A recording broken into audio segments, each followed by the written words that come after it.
Hi, it's Paris from Epic Reviews, and if you are in need of a new printer, I have a good suggestion for you. It's this little guy right here. Actually, not so little. I know it looks kind of more like it belongs in a business office, but it is a great deal. The initial price isn't too high, but more importantly, the long-term price, the per-page price for ink, when you go out and buy their XL cartridges that let you get up to 2,300 pages of black print in one cartridge, one about $40 cartridge, it's a really good deal. They estimate it's about 2.2 cents per page, which is about as cheap as a laser printer. Now, I know you can go out and get a printer for $59, but it's really an open secret that the way the companies make their money is on the ink. That they'll practically give away a printer knowing that you've got to keep buying their ink, and they really charge you. In fact, someone calculated if you took printer ink and you emptied all the cartridges into a gallon container, you know, like a gallon of gasoline, gallon of milk, you had a gallon of ink, that gallon of ink would cost $60,000. So this particular model from HP is an anomaly in that they don't seem to be really trying to rip you off with the ink. They let you buy this really fat cartridge that's got quite a bit of ink in it, and it lasts and lasts and lasts. So, and I'll tell you a little bit about the story of why we decided to go with this, but let me just show you some of the things that it can do, what it has. It's a everything printer, which means it's a printer, scanner, copier, fax machine, does all of that.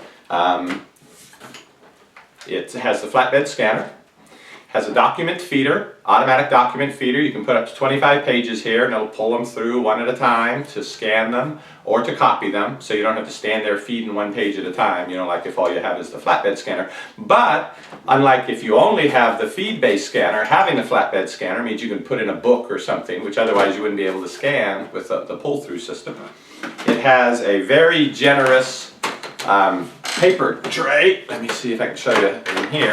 Actually holds half a ream, 250 pages, which is great because I hate having to put 50, 60 pages at a time of paper into the paper tray and constantly refill it. This one you can take a ream of paper, take half of it and stick it in there, last you until you need it, and see what that lets you do, which I haven't done here. What that lets you do is fold up and seal up your ream of paper so that you don't get any moisture in it. The number one cause of paper jams is that the paper, what's left after you open a ream and leave it open, it absorbs the moisture out of the air, especially when it's humid, like in the summer, and that paper with the added humidity is what tends to jam up. So ideally, once you take some paper out of a ream, you should fold it up and tape it and keep it like that. So anyway, it's handy if you can use a full half ream in the tray, because you put half in, you tape this up, and when you need more, there goes the other half, instead of dribs and drabs of paper, which is what lets it have all the paper jam problems.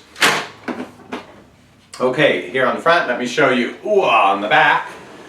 We got this little guy sticking out here. What this is a duplexer. It allows you to print on both sides of the piece of paper. So, for example, if you have to print 50 pages of something, you want it double-sided, instead of running the 50 through, trying to figure out, do I flip it this way or this way to, you know, get the print on the other side, you just tell it 50 pages of duplex, and the page will come through. It comes part way out here, it sucks it back in and puts it through the other way to print on the other side. So that's a choice when you're printing. You can choose to do that. It's a rather higher end feature, so it's nice to have it on your basic printer here. This printer is a wireless printer, or you can run it wired, but basically it's a network printer. The advantages of having a network printer is everybody on the network can share the use of this printer. So if you have your laptop, you have your desktop, somebody in the family's got an iPad, somebody else has got an Android phone, you can all print to this. Not at the exact same time. If two people try to print at the same time, one person's print job has to wait till the other one's finished, but basically everybody can share this one printer. So that's what I was going to tell you, that how we ended up with these printers is I had a LaserJet. I pretty much only needed black and white copies, and I really liked the fact that it was cheap per page. The toner is pretty cheap.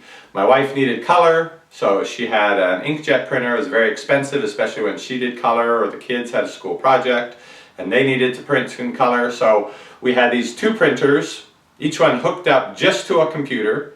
So if the kids needed to print a project in color, they had to get the file, email it to my wife. She had to get it, download it, open it up, and then print. Anyway, all of these steps. What we wanted was to take the benefits of the laser printer, which is basically that it's cheap per page, and the benefits of the inkjet, which is that it allows you to do color relatively inexpensively compared to a color laser, which tends to be real pricey. So we wanted the advantages of both, and we wanted everybody in the house to be able to print directly to the printer so we could all share it. And this is the solution we ended up with. And it turns out the pages, the black pages anyway, are about the same cost as a laser printer, but it can also do the color.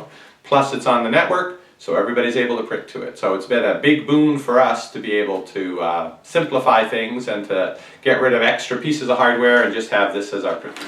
Alright, got the printer turned on now. I don't know if you can notice, it's a touch screen. That's how you interact with it. It's got a number of menus you can go through to, if you want a copy, how many copies do you want? Do you want to enlarge it? You want to reduce it? You want it darker? You want it lighter? And so you do all of that through the touch screen here, and that's worked pretty well. Wanted to show you how fast it prints. I've just turned it on. Of course, it doesn't really need to warm up. It's not a laser printer, but I've got Google up on the screen here. I'm going to print wirelessly, which means the print job is going to go from my computer across the house to the router, and then it's going to be sent over here to the printer. So I just wanted to give you an idea of how fast printing will go through. I'm just going to click on the little printer icon, quick shortcut to print now, and we'll see what happens.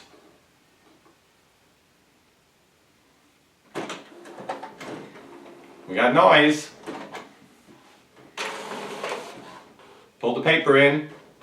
It's printing. There you go. That's how fast it'll print out a simple page. Now AirPrint is easy. If you've ever used that on an iPhone, it's real simple. You can print just about anything. ePrint, not as much. There's a few extra steps involved and you can't print quite as many things as you can with AirPrint. So good job to Apple for that. This supports AirPrint, works real well. But on my phone, which is an Android, I'm going to print out, I can't print out the Google page very easily, but let's say I want to print out a picture. So I go to the picture, I click on the little icon to share it. I choose to share it via HP ePrint Home and Biz, which is an app that you download. So I click on that one.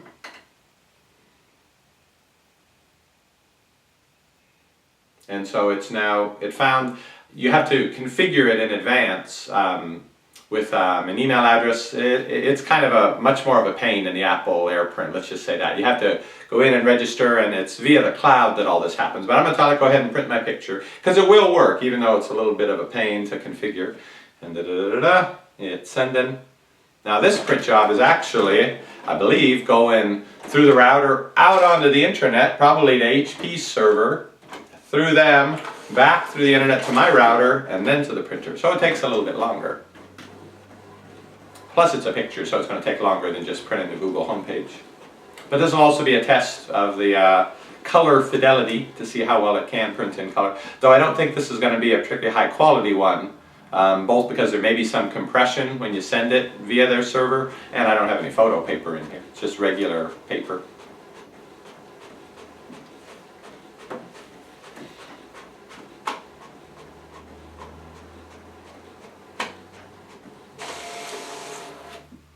There it is.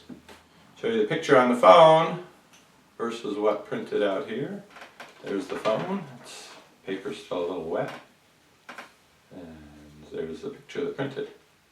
Because this is a network printer, you can put it virtually anywhere in your house. You don't have to have it on the desk next to the computer. You don't even have to have it in the same room. If you've got a power outlet in the closet, you can stick it in the closet. When you go to print something, go get it out of the closet. So it's very handy in that way. You don't have to have it within cable's length of the computer. And what else can I show you? Changing out the cartridges, very easy. Haven't done it from the back before. Okay. That's the cartridge. The color ones are much smaller. The black one, I'll pop that out, push it in. It's got a groove on the bottom. You slide it in, push a little bit past flush. It clicks. That's it. Here's the black one. Much larger. It can fit a lot of ink in there.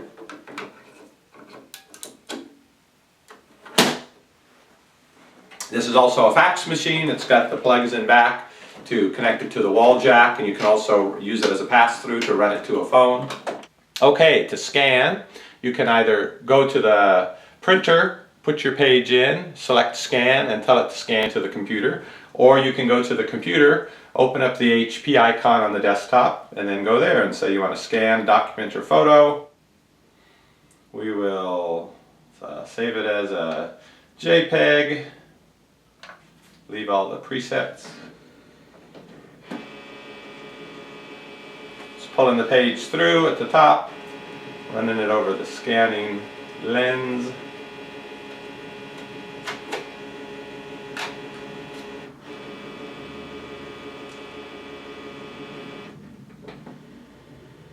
And it's now bringing it into the computer, and there it is. There's the Google page that I had printed out earlier, and there it is scanned in. And with that scanning feature being via the network, you can set up multiple computers on the network to scan, and you can either scan to them from this, or on the software on the computer you can pull the scan over. Very handy, very versatile. This has got to be, I think, it's been the best printer of 2012. I've recommended it to a number of my customers. I've set it up and installed it. People have been very pleased with it. And going into 2013, I don't see anything coming out that's any better. So this may well be the printer for 2013 as well. It's an HP OfficeJet 8600. This model is the Pro. It's the mid-range one. It goes for between $149 and $199. The list I think is $199, but it's often on sale for $149. They have a premium version of it that comes with 2 paper trays, so you can put in 250 sheets of one size of paper, 250 sheets of another size or type of paper.